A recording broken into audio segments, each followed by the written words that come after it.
ebi ń pa wá o, ẹ sanwó oṣù tí ẹ jẹ wá. SSANEO àti NASU, SANU àti NASU rawọ́ ẹ̀bẹ̀ síjọba àpapọ̀.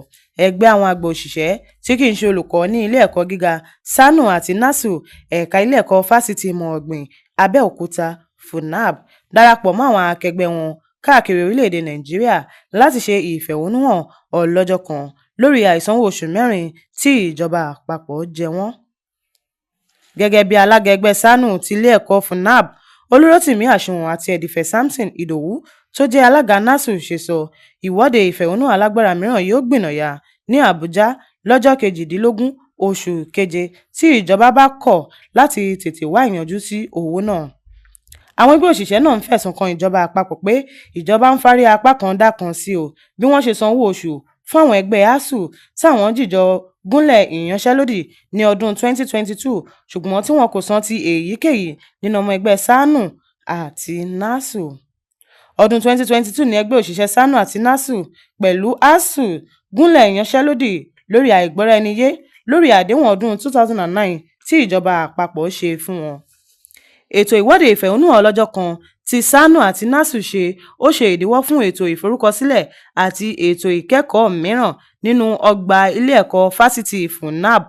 Ọ̀pọ̀ akẹ́kọ̀ọ́ tí wọ́n fẹ́ lo ìyàrá ìkówépamọ́sí àti àwọn tí wọ́n fẹ́ lo ibi iṣẹ́ àkànṣe ìkẹ́kọ̀ọ́ àti ìforúkọsílẹ̀ fún ètò ẹ̀kọ́ mìíràn ní ìrètí wọn já sí pàbó bí àwọn òṣìṣẹ́ SANU àti NASU ṣe fà á kékọ́rí láì ṣiṣẹ́ wọn. Ètò ìwọ́de ìfẹ̀hónúhàn náà kò dí ètò ìkẹ́kọ̀ọ́ lọ́wọ́ pẹ̀lú bí àwọn olùkọ́ fásitì ASUU ṣe ń bá iṣẹ́ wọn lọ nípa kíkọ́ àwọn akẹ́kọ̀ọ́. Síbẹ̀, àwọn ètò ẹ̀ka ìkẹ́kọ̀ọ́ kan polúkúrúmuṣu bíi yàrá ìkówépamọ́sí láíbírì, yàrá àyẹ̀wò àwọn aláìsàn àti ibi tí àwọn akẹ́kọ̀ọ́ ti ń gba oko ìyẹn Farm Allocation Center àti bí kò ṣe sí òṣìṣẹ́ tí yóò dá àwọn akẹ́kọ̀ọ́ lóhùn. Kí lọ́ọ́ fi ṣorí tí náà kí ó ṣe ẹ sanwó tàwa náà bí ẹ ṣe san ti ASUU. Ẹgbẹ́ òṣìṣẹ́ SANU àti NASU ẹ̀ka ilé ẹ̀kọ́ gíga fásitì Ìlọrin UNILọrin ti ìpínlẹ̀ Kwara ti rawọ́ ẹ̀bẹ̀ sí ìjọba àpapọ̀ láti sanwó tí ó tọ́ sí àwọn gẹ́gẹ́ bí wọ́n ṣe ti ẹgbẹ́ ASUU. Àwọn òṣìṣẹ́ NASU ní ìpínlẹ̀ Ondo náà ò gbẹ́yìn o, wọ́n darapọ̀ mọ́ ìfẹ̀hónúhàn. Ilé ẹ̀kọ́ gíga fásitì Federal University Technology Àkúrẹ́ ìyẹn FUTA àwọn náà ti darapọ̀ mọ́ àwọn ojúgbà wọn jákèjádò orílẹ̀-èdè yìí láti fi ẹ̀hónú hàn. Àwọn òṣìṣẹ́ ọ̀hún péjọ sí ẹnu ọ̀nà àbáwọlé North Gate fásitì náà ní òpópónà márosẹ̀ Àkúrẹ́ sí Iléṣà láti òwúrọ̀ títí di ọ̀sán bí wọ́n ṣe ń ké sí ìjọba àpapọ̀ pé àwọn kò ní sinmi títí ìjọba yóò fi ṣe àmúṣẹ àwọn ìlérí tí wọ́n ṣe fún ẹgbẹ́ náà. Ní oṣù kẹta ọdún yìí ní ẹgbẹ́ SANU àti NASU ti kọ́kọ́ gúnlẹ̀ ìyanṣẹ́lódì ṣùgbọ́n síbẹ̀síbẹ̀ ọ̀rọ̀ náà kò níyanjú o.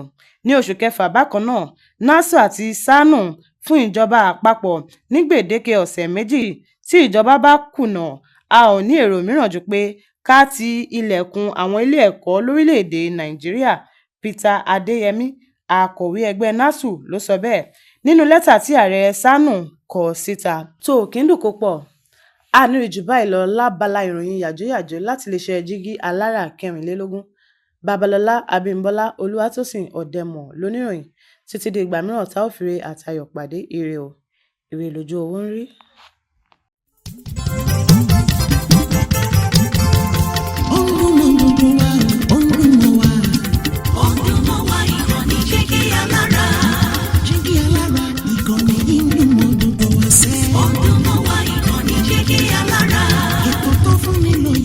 Ètò tó wà ní lọ́yẹ̀ wà ń bẹ̀. Ọdún mọ́ wá ìkànnì Jígí Alára. Ìròyìn lóríṣiríṣi tàbí mọ́ bó ṣe ń lọ láwùjọ.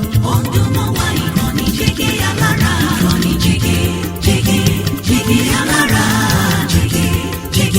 Jígí Alára.